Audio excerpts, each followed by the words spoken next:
se oli niin hyvä. Ekalla kerralla. Uskomaton kundi. Nyt Yle-X iltapäivän päiväkahvikeskustelussa haluttaisiin kuulla, milloin teillä on ollut tällaisia ensikertalaisen onnistumistilanteita.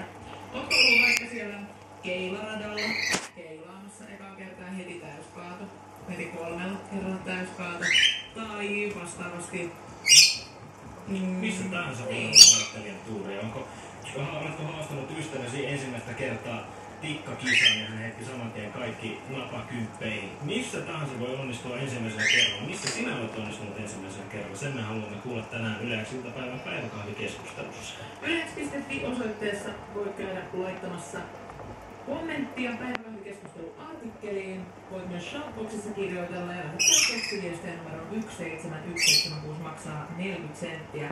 Se meni kerralla purkkiin. Tämä on John Newmanin Love Me Again.